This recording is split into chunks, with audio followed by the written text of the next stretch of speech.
Well, breaking news. The jury is due to return its verdict in the battery and defamation case against Donald Trump. Our US correspondent James Matthews joins us live from New York. And James, we can expect the verdict any minute now.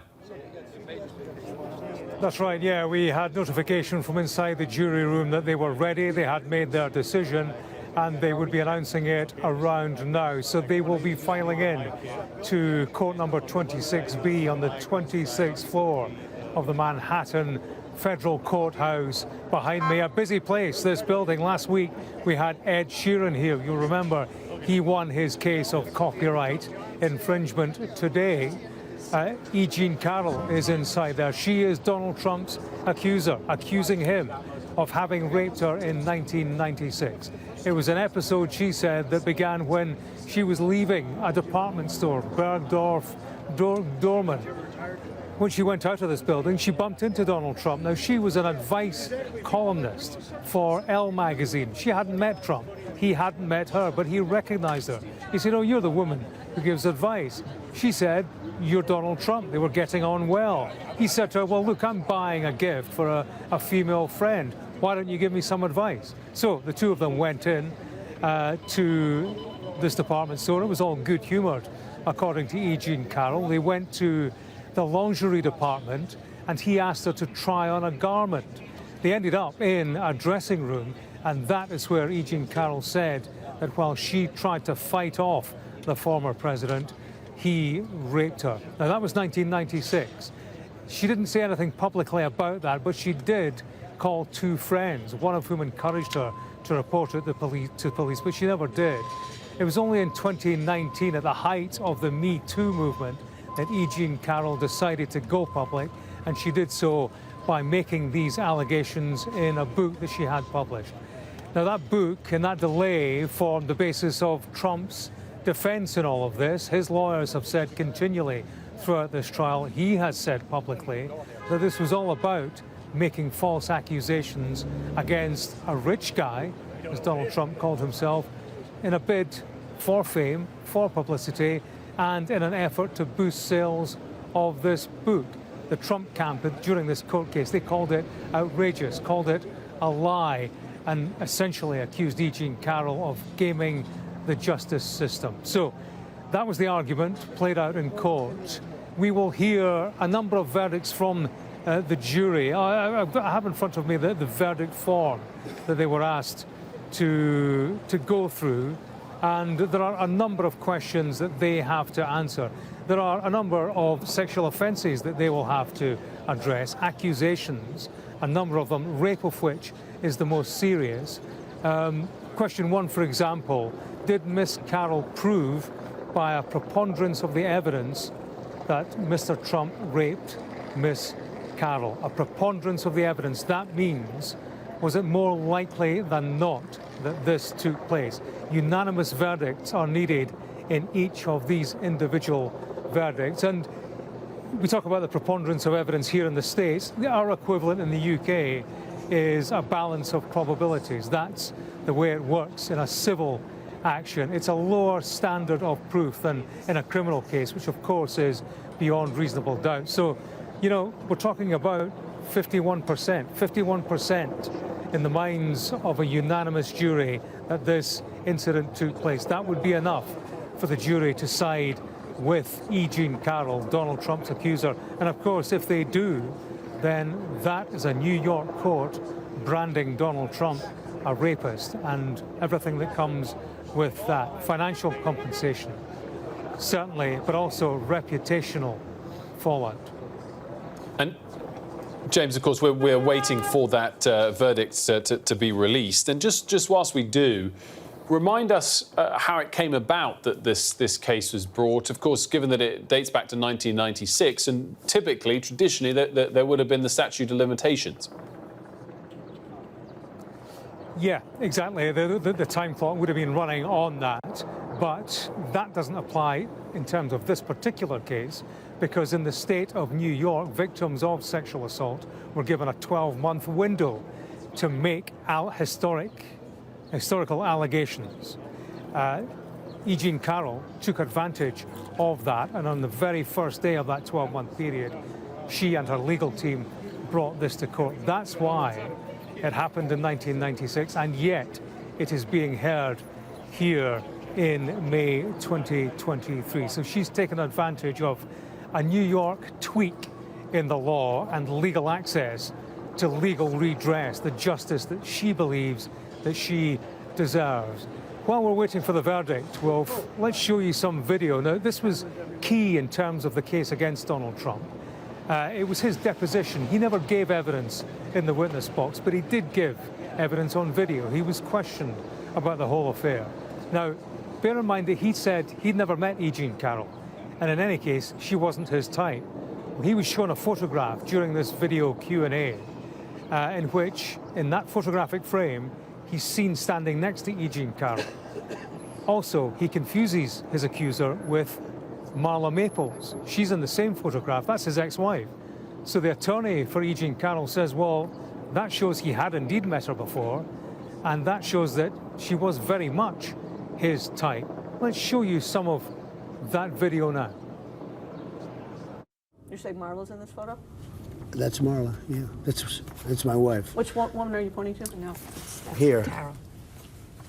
Oh, is that? The person you just pointed to was I E Jean see. Carroll. Who is that? Who is this? Point, your wife.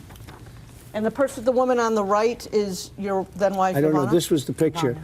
I assume that's John Johnson. Is that That's Carroll. Carol? Because it's very blurry.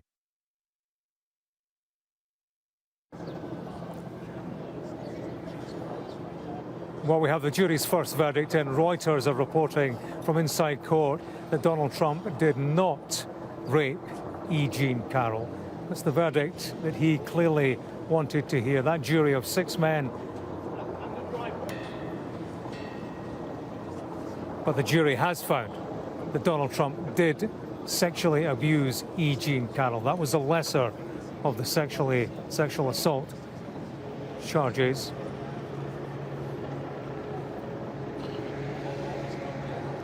And the jury has awarded E Jean Carroll $2 million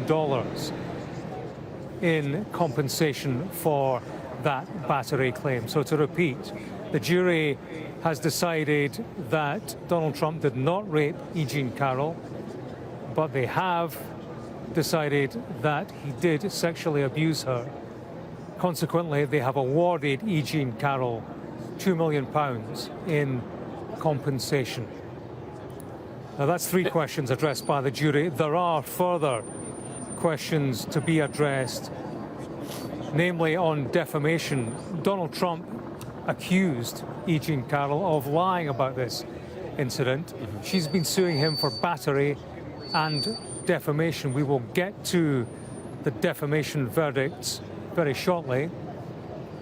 Indeed. Why don't we just break down, James, exactly, just to remind viewers exactly what's crossed in these last few moments. So the headline, of course, being that the jury did not find that Donald Trump raped E Jean Carroll, but did find that Trump sexually abused her. And they have awarded E Jean Carroll $2 million in compensatory damages.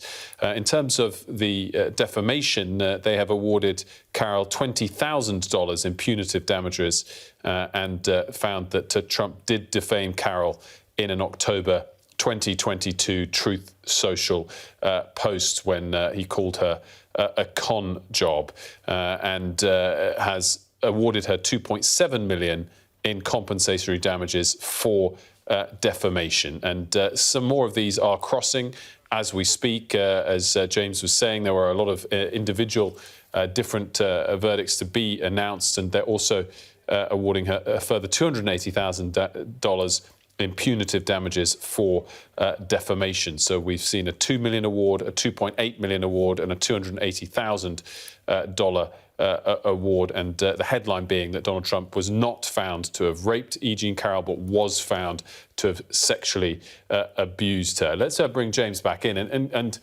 qualify for us, James. I mean, you said at the top just purely because that first line that crossed where he wasn't found to have raped her, as if he would have been, that's the result he would have been looking for. But the rest are not the decisions he would have been looking for. Qualify for us how this plays for Donald Trump. I mean, this is pretty much as bad as it could have been, is it not?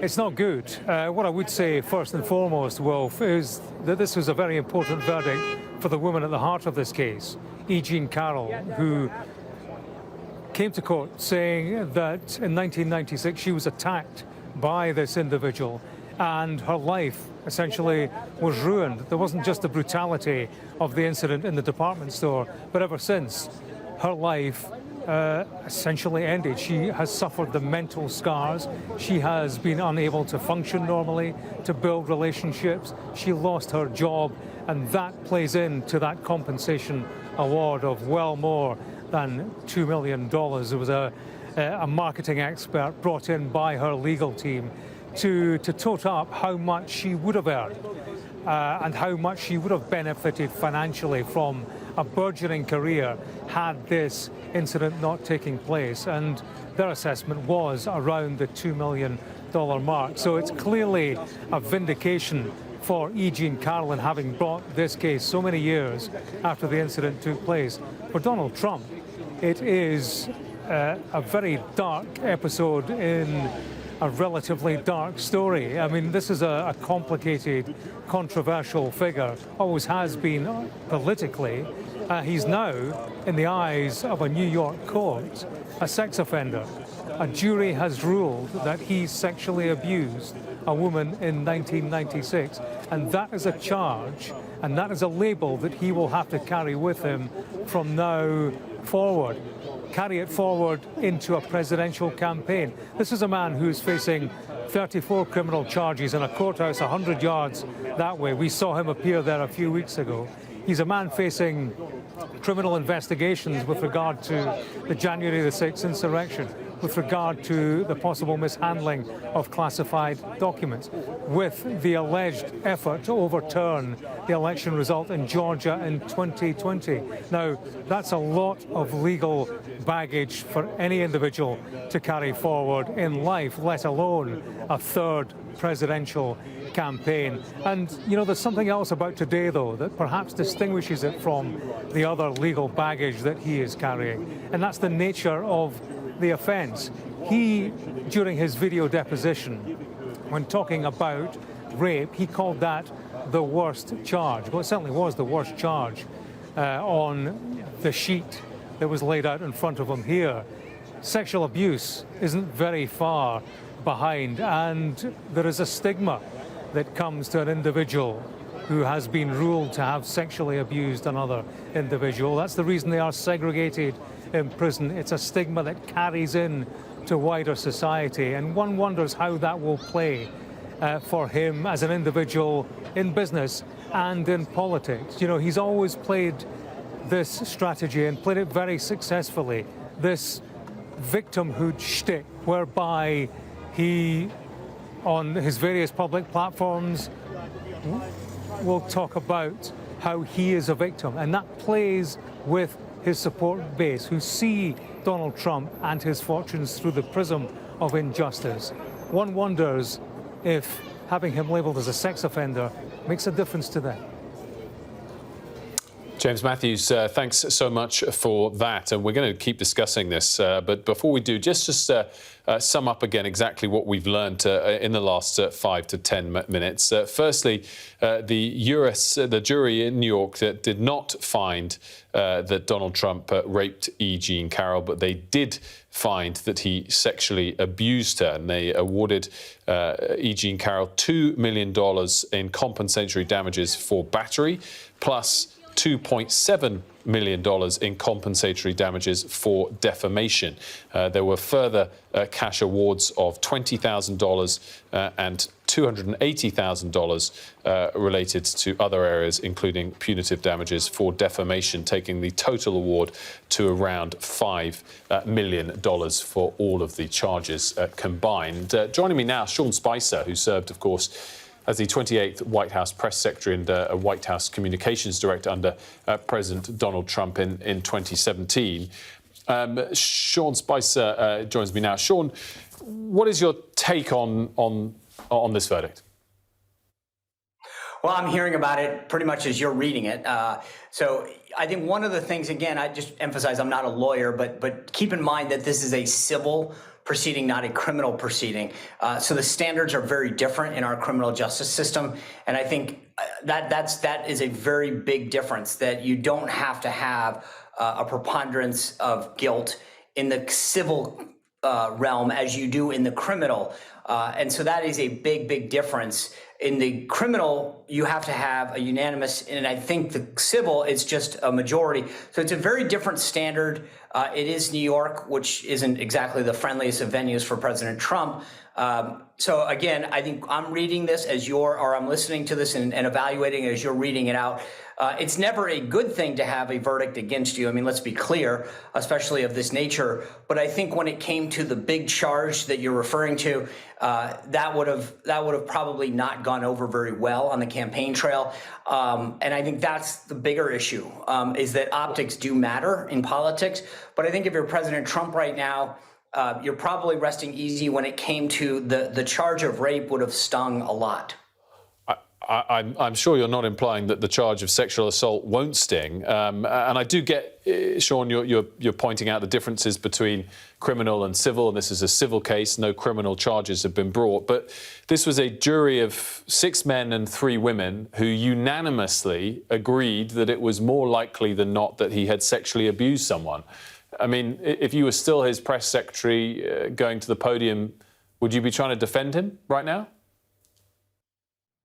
Well, again, I mean, to be blunt, I mean, you're asking a job of a press secretary would be to defend your client. Now, so from what your question is, would you be trying to defend them? That's the job of a press secretary for a principal. I think so. Let's be honest about the job of the person. There's technicals there about how I worded the question. I mean, I guess the point is, he's lost a trial. It was a civil one, not a criminal one, but there were 6 men and 3 women who unanimously agreed to this verdict. I'll put it a different way. Would you struggle to work for him still? Would you resign instead of defending him if he told you to do that?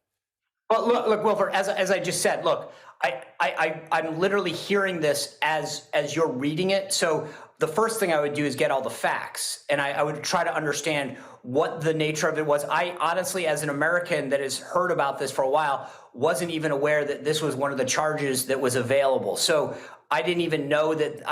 My understanding from the American media was this was entirely a case about rape. I didn't know that this was a charge that was even available to the jury.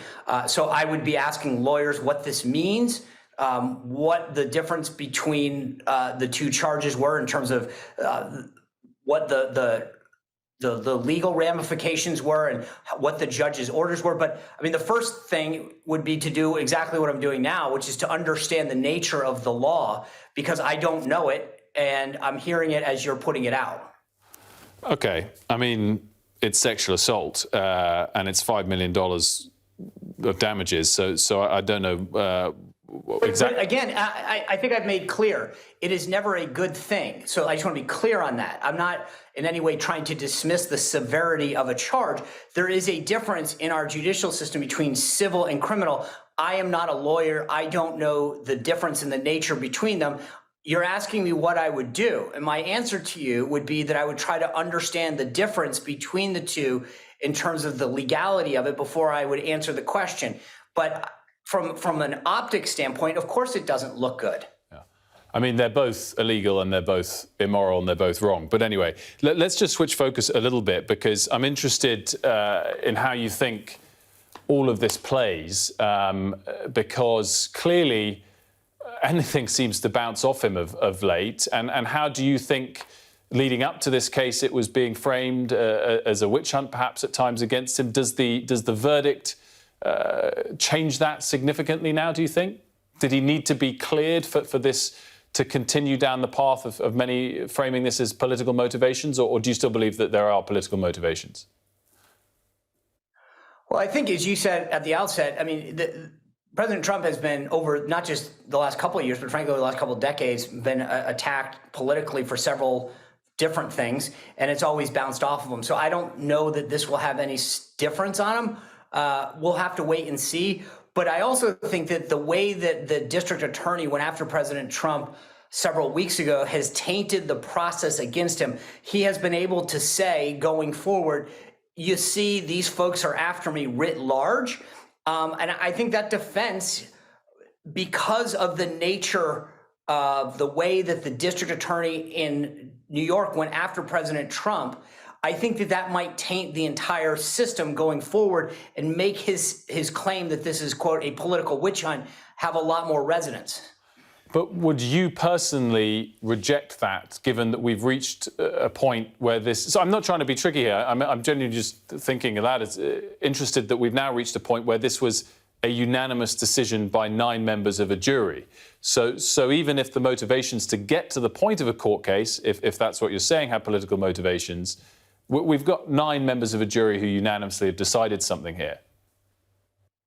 No, 9 members of a civil case made a decision. And again, as I stated at the outset, I'm not a lawyer, and I'm hearing it from you at the time. I don't make decisions like that. And I would caution anybody who is being asked a question like this to actually get the facts and understand them before they make it, because you've used words like illegal, and it's not a court of law. It's a civil case. And so that's my point, is that when you throw around words like that and mislead audiences, that's part of the problem. So what I would urge people to do is to get facts and then make a decision before they make snap decisions about their interpretation of what was said or done or decided. And that's what I will do as a citizen. Sean Spicer, thanks so much for joining us. Much appreciated. You bet. Let's just recap exactly what we've learned in the last 30 minutes or so. Of course, the verdict has been returned in the civil case against former President Donald Trump, and they did not find that he raped E Jean Carroll. They did find that he sexually abused her, and then a number of different awards totaled close to $5 million in damages that are due, of course, to E Jean Carroll. Let's go back to our James Matthews, of course, who's outside the courtroom and has been covering this closely for us. And James, your perspective again on this verdict, having had a few moments to pause and reflect. Yeah, well, thanks, Wolf. I think it's a vindication to a large extent of E Jean Carroll, a woman, who was doubted. And those doubts were led by Donald Trump himself.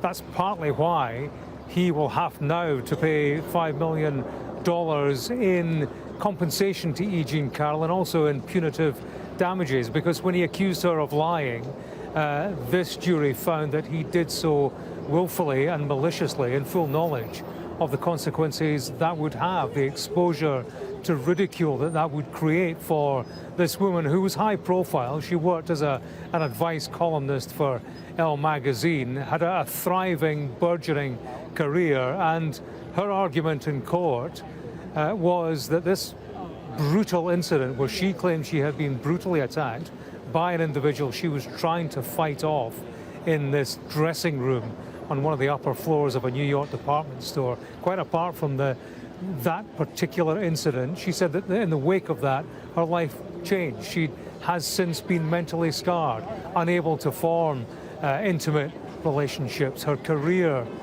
went south, and essentially she has struggled ever since that incident in 1996. She was given the opportunity by a tweak in the law in New York State to bring this case so long after the incident took place, when normally there would have been a statute of limitations law that essentially timed her out. But she took this opportunity so many years on, having been encouraged, she said, by the Me Too movement to write a book, to make these allegations public in the year 2019. And, she came to court, told her story, was ridiculed to a large degree by the legal attorneys for Donald Trump, called her a liar, called her outrageous. We saw Donald Trump, didn't we, telling Sky News on an Irish golf course about how outrageous this was, how these were false accusations against a rich guy, a hoax, he called it. He was on Truth Social, his social media platform, an hour and a half ago, complaining that he hadn't been allowed to give evidence in court. That was true. That was untrue, contradicted by the facts, because the judge gave him until 5 p.m. on Sunday to make an appearance here, but he declined to turn up in person. the lawyers for his accuser said that was a sign that this man didn't want to come anywhere near this case because he knew how grave it would be for him and how accurate these claims and accusations against him were. One thing I'd say, Wilf, is, going forward, there's much talk about how this will affect Donald Trump, the fallout there will be for his reputation and for his political fortunes. Not more than a year ago, I was stood outside Raith Rovers football ground in Fife, a player called David Goodwillie. You might remember.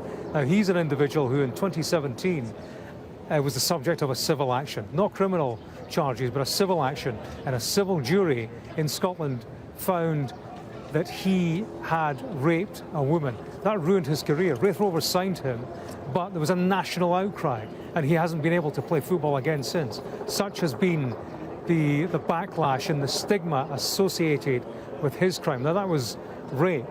This is a very serious sexual offence, short of rape, albeit. But one does wonder how the stigma of that particular offence plays in to the Donald Trump and the Donald Trump strategy of claiming injustice, of shouting down critics, of shouting down reality in some cases, so that the noise drowns out the detail that he doesn't want to impinge on his personal and political ambitions. He has a staunch support base that views him, his life, his political fortunes through the prism of victimhood. He encourages that at every turn. And that has worked in terms of the criminal charges he faces and other criminal investigations.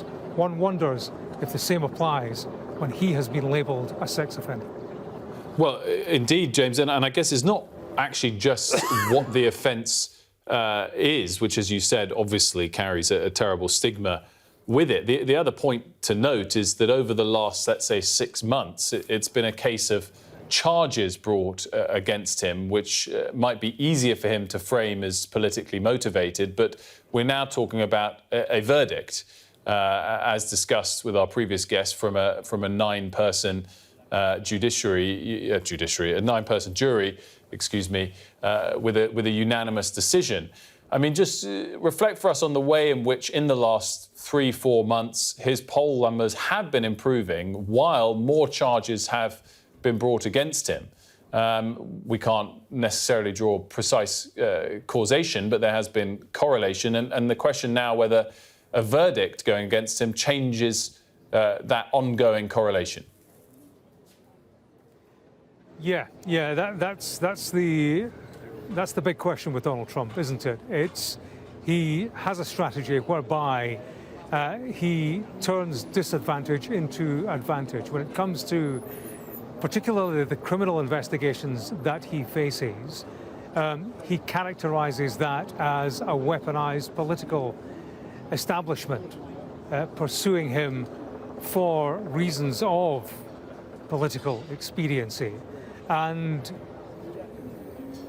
that resonates with his support base to the extent that he has enjoyed a bounce in recent weeks on the back of the 34 criminal charges that he faces in connection with the hush money to the porn star, in the face of other criminal investigations that remain pending and may yet result in a tap on his shoulder in the weeks and months to come. You know, that support base, the Trumpists in his particularly loyal constituency, they buy that shtick. They buy that argument that he is a target of the establishment of the other side of a very partisan, divided political landscape. Something's happening behind me, Will. Here's E Jean Carroll coming out of court, and I wonder if she will come towards the microphone. It doesn't appear to be the case right now. Let's go and I know we're locked in. We're locked to where we are. She's heading towards a vehicle in the company of her legal team. And to your point, Wilf, yes, Donald Trump has enjoyed a bounce. Yes, he is doing well in the polls. In fact, one in the past 24 hours has him ahead of Joe Biden in the wake of this labyrinthine series of criminal investigations that he faces. I suppose the difference about this case is that we're not talking about a political establishment. We're not talking about partisan politics. We're talking about human beings with a story to tell, not necessarily with any axe to grind. I mean, E Jean Carroll was painted as somebody by Trump's legal team as somebody who hated him and was motivated by hate, who was trying to encourage hatred amongst members of the jury. But, she's a woman who had an experience in the company of Donald Trump, a very dark experience that she came to court to share because she felt she had to, in the interests of herself and in the interests of wider society. She was driven by the Me Too movement to make her allegations public, and she was supported in court by two other women who came to speak to the behavior of Donald Trump, two women who claimed that they too had been assaulted by Trump, assaulted in a way that actually had been made public on video, a video that was played in court. You might remember the notorious Access Hollywood tape in which Donald Trump was recorded talking about how when you are a star, you can grope women, and they allow that to happen. Two women came to court to speak to being groped by Donald Trump, to being subject to his unwanted advances. I believe Donald Trump has responded to some degree, Wolf. I think you have that detail, yeah?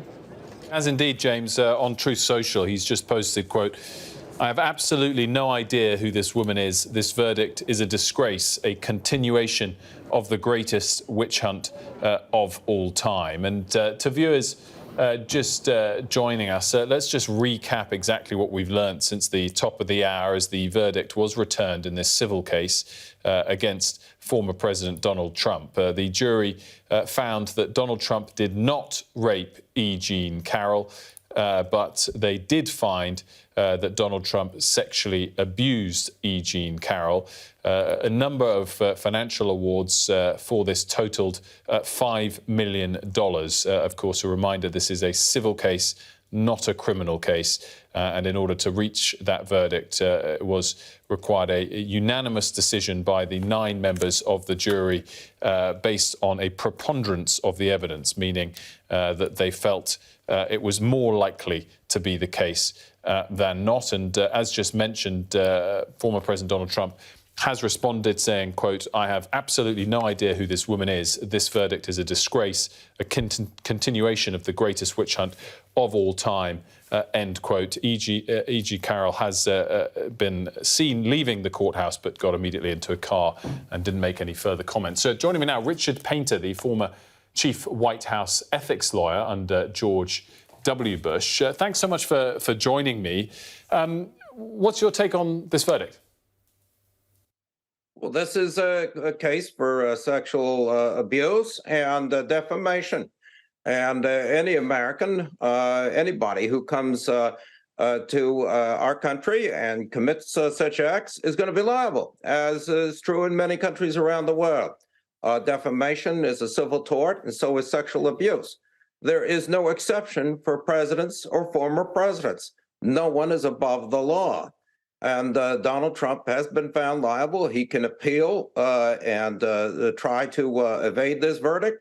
I think his chances are quite slim of winning on appeal, but he will have to pay the damages if he does not. And once again, no one is above the law.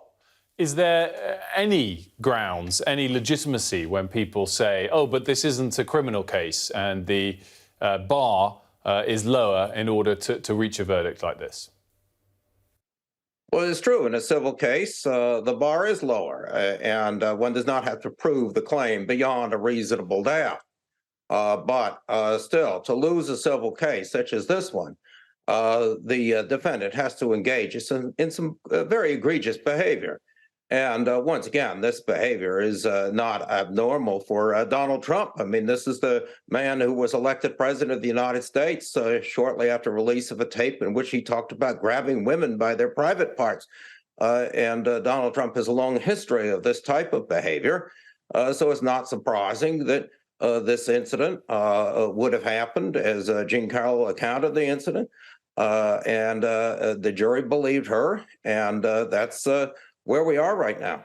I mean, you mentioned there that infamous locker room video audio clip of him that didn't derail his 2016 bid. Do you feel that this particular verdict, civil as it is as opposed to criminal, will resonate with the American people in a far more severe and negative way for President Trump, or will he be able to somehow see it bounce off him? Well, we'll see what how people feel about this, but think about the broader picture. I mean, this is the man who sent a violent mob to the United States Capitol on January 6th of 2021, who sought to overturn a democratic election, who was impeached by the House of Representatives twice for high crimes and misdemeanors, who is currently facing criminal charges in Manhattan. Another grand jury investigating him in Georgia for solicitation of election fraud, not to mention the U.S. Department of Justice in connection with the insurrection of January 6th. Donald Trump has an enormous number of legal problems, both civil and criminal, at this stage. And I would be very shocked if the American people would want to reelect him as president. And quite frankly, I'm surprised that the Republican Party is entertaining the idea of running Donald Trump for president in 2024. They have plenty of candidates who have not been indicted, who have not been found liable for sexual abuse and defamation, and who don't have the other legal problems of Donald Trump. I wonder what your view is towards this idea that there's some form of witch hunt against him, and that some of these legal matters have political motivations. I mean, clearly the result of this case is the result of this case.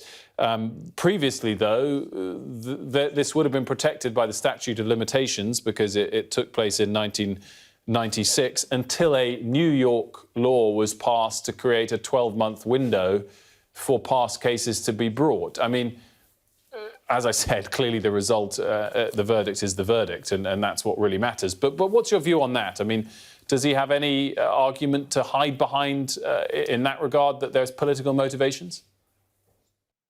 A lot of states in the United States have been extending their statutes of limitations for sexual abuse in particular because of the scandals in the church and in youth organizations where people never brought claims years ago. And there are different extensions of statutes of limitations. Some pertain only to minors, some pertain to adults, and every state has made different adjustments. But this is not an overall trend in the law that's aimed at Donald Trump. Rather, it's aimed at holding those who engage in sexual abuse accountable. In terms of the case that we were talking about earlier relating to breaking election law, based on a payment made to Stormy Daniels. Again, is that something that you think there's any grounds to the argument of political motivations in? Well, that case is about falsification of business records, which is a crime in the state of New York. And it's a felony if you falsify the business records in order to cover up another crime. The underlying crime here was the crime that Donald Trump's lawyer, Michael Cohen, went to jail in connection with the federal investigation of that federal election law violation. But falsification of business records is a serious crime, and New York needs to enforce that statute, not just vis-a-vis Donald Trump, but everybody, unless New York wants to become a laundromat for money and covering up crimes all over the world. So there's a very legitimate cause of action there, criminal case. Now, whether the prosecutor can prove beyond a reasonable doubt that Donald Trump ordered the falsification of the business records, that remains to be seen. But I would insist that that is a serious crime in New York if it can be proven that you falsified business records in order to cover up another crime in any jurisdiction, including covering up a crime. The underlying crime could take place in London. But if we are falsifying a business record in New York to cover it up, New York prosecutors cannot tolerate that. Richard Painter, thanks so much for joining me this evening. Let's just recap exactly what we've learned as the verdict has been returned in the civil case against former President Donald Trump. The jury unanimously found that Donald Trump did not rape E Jean Carroll, but they did find that he sexually abused her. And across a number of the charges, they awarded damages to E Jean Carroll that totaled $5 million. E Jean Carroll left the courthouse about 10 or 15 minutes ago and immediately got into a car, didn't make any comments. Former President Donald Trump has commented on Truth Social. He said, "I have absolutely no idea who this woman is. This verdict is a disgrace, a continuation of the greatest witch hunt of all time." Let's get back out to our James Matthews, who's outside the courthouse in New York. And James, interesting there to get Donald Trump's statement, again, going down the line to suggest this is a witch hunt with political motivations behind it.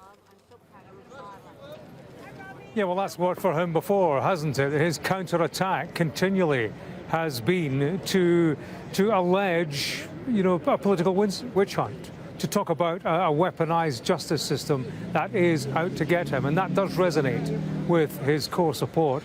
And that's why, in the wake of criminal charges that he first faced several weeks ago, he saw a bounce in the polls. He saw a bounce in his fundraising. And, when it comes to criminal charges and the various investigations that he faces across the board, then that seems to have worked, that view through the prism of injustice and political persecution. The question will be, what is the reaction in wider society, but also amongst that Trump base, to this particular finding of this jury? We're talking about sexual abuse, a sex offence.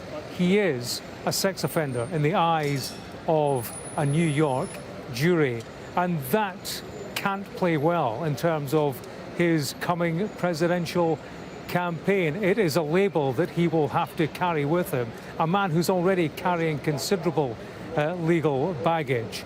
And, fundamentally, he has to justify this finding, and he also has to justify his actions throughout this case.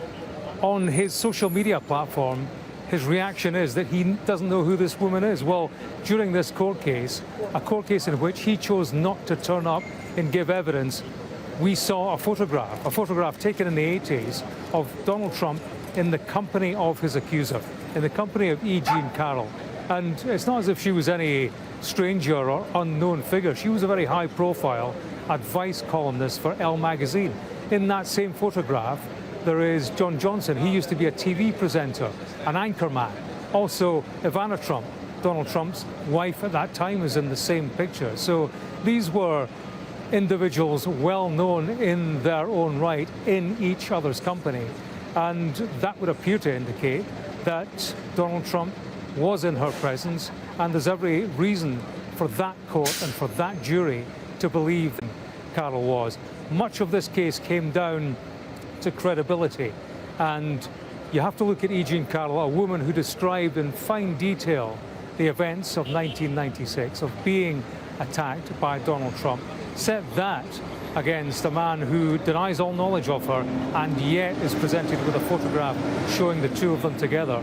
A man who last week on an Irish golf course said, "I'll come to court and I want to confront this woman and to confront these charges." He never turned up, despite the judge giving him an extension, giving him until 5 p.m. on Sunday to say that he would come and tell his side of the story. So credibility was central to this case, and clearly the jury found that credibility lay on the side of Donald Trump's accuser.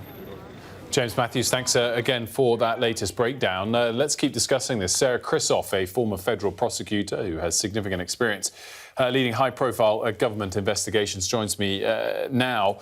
Thanks so much for joining us.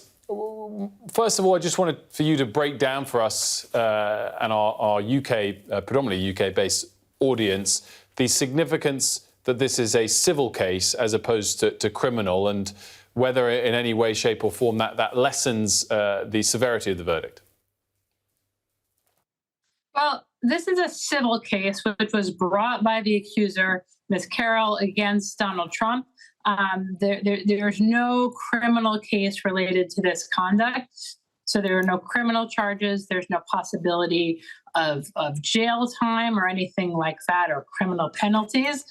This is a civil case, and the penalties associated with that are monetary, which is what we saw. We saw the jury award the accuser a hefty sum here due to the harm that this conduct caused her. And is it possible that criminal things can be brought later or not? I don't think we're going to see that. These are from events that happened long ago, and this really was a civil matter at this point. If the issue had arisen back in the 1990s, we may have seen criminal charges then, but I don't think that is going to happen now. And what is your take on this verdict overall and the damages awarded? I think this is a pretty significant blow for the former president. Even the former president is going to do his best to discount the result here, to draw fault of the jury, to attack his accuser some more. I fully expect to hear from Trump's camp and get that message. But I think this is a pretty significant blow. We have a jury, an independent jury, who heard the evidence against Donald Trump and decided that this assault occurred, and that the accuser was credible, that the people corroborating her story were credible, and that the Trump's team was just not able to poke holes in the story presented by the plaintiffs here. And of course, a hugely significant moment for E Jean Carroll, and one that might well bring strength to people that may feel they've experienced something similar in their past. Absolutely. And the judge did allow in some evidence of others who had been similarly violated by the former president. That evidence was allowed to come into this trial. But I think, Ms. Carroll brought, these allegations to the world first in her book, and then decided to proceed with this lawsuit. Part of that was because of a change in the law that allowed her to do that, and because there's a long history of allegations of this type of conduct sort of being swept under the rug, and not people not being allowed to air publicly their accusations. And so she has had the opportunity to do that. And frankly, I suspect that opportunity is more important to her than the monetary judgment she received. Is the former president likely to appeal? And is that a route he's highly likely or unlikely to find success down? I think that the president may make a statement about this. He has a hard time staying away from the media, and I'm sure his team speaks very vocally for him. But he very well may come out and talk about this. He declined to be at the trial. He declined to testify in the trial. I mean, all of those things I think hurt him in front of the jury, particularly with the kind of carefully drawn out and deliberate case that was put on by Jean Carroll's team. So, but I assume he will speak out, his team will speak out and try to distance himself from the verdict in this case, or attribute it to a rogue jury in New York or something in that vein. Sarah Kristoff, thanks so much for joining us. Very much appreciated. Let's bring in now our US correspondent, Mark Stone, who joins us from Washington. And Mark, the jury, of course, rejects the allegations that Donald Trump raped the writer E Jean Carroll, but accepted other serious charges, including, of course, sexual assault. What do you think is likely to be the impact here? Well, remember, this is a man who said a few years ago now that he could shoot someone on Fifth Avenue and he would not lose voters. And so far, that statement has held up as far as his base is concerned. They stand by him through thick and thin. They have done through so many cases against him, so many things that he is alleged to have done, so many things he has done. And yet his base is still very much behind him, to the extent that he is the presumptive nominee for the Republican Party for next year's presidential election. More than that, though, his ratings are very, very good. If you look at the next closest contender in the Republican lineup, it is Ron DeSantis, has 20% support. Donald Trump, 43% support among Republican voters. They back him, and that is a statement of fact. The question is whether things like this and more yet to come, like the Georgia voting case that is coming up really very soon, whether he tried to steal votes to get someone to put votes into his bag, whether or not that impacts things. Well, talking to his base, as we do up and down the country whenever we travel, they're either not listening to this, they don't believe it, or like he says himself, they believe that this is just the continuation of the greatest witch hunt of all time. Two interesting things to reflect on just in the last few moments. I've just had a flick through at the right-wing news channels here in the US, the likes of Newsmax, Fox News, very, very influential news channels. I'm interested that they are covering this, blanket coverage on right-wing news channels. They're framing it maybe in a slightly different way, but they are covering it, which is certainly something that is interesting. I've just got in touch with someone who I keep in touch with from time to time, a real voter, you might say, up in Pennsylvania, who I gauge reaction from every now and again. I said to him, what are your thoughts on, he's a very much a Trump supporter, I should say. What are your thoughts on the E Jean Carroll verdict? His response, I'm not familiar with that. I think he may be being facetious, but you can take from that what you will. This doesn't touch the sides when it comes to the hardcore base of Donald Trump's support. The question, though, is what it does to those undecided voters. And you look at the polling at the weekend from ABC News, undecided voters in a runoff between Trump and Biden, 49% would vote for Donald Trump, 42% would vote for Joe Biden. I mean, Mark, I'm interested because clearly with other cases that were being discussed, some have raised the idea that he'd have to be campaigning from behind bars. That doesn't apply with this case. It's a civil case. That said, it is one that has now reached a verdict, and on such a toxic topic of suggesting or confirming that he has sexually assaulted someone. And I guess whereas he's managed to shake off these court cases brewing over the last 3 or 4 months to lead his poll numbers, as you said, to the 40s, having dipped significantly at the back end of last year after the midterm elections, whether the fact that we have now got to a verdict from a jury, a unanimous decision of 9 jurors, whether that changes the calculus as to whether these court cases now affect him if and when we reach verdicts. We'll see. I mean, I've been wrong in assuming what Donald Trump's base would do many times. Never assume what they might do, because they firmly stand behind him. They believe him. They think that he is their street fighter. He stands up for them against the establishment, and they will see him doing that once again. They will believe him over E Jean Carroll, as they have done with other defendants in other cases of all different types over the course of the past few years. That is his base. That is his magic. That is what he is able to do against the odds and against what the political commentators might think. I suppose there is a question over what politicians here on Capitol Hill will do now. Will they reflect on this and the cases that are to come down the line? Will the old guard of the Republican Party, who Donald Trump seems to own at the moment, will they begin to desert him? Will they look elsewhere to the likes of Ron DeSantis, the governor of Florida, that man with just 20% of support among Republican voters for the presidency?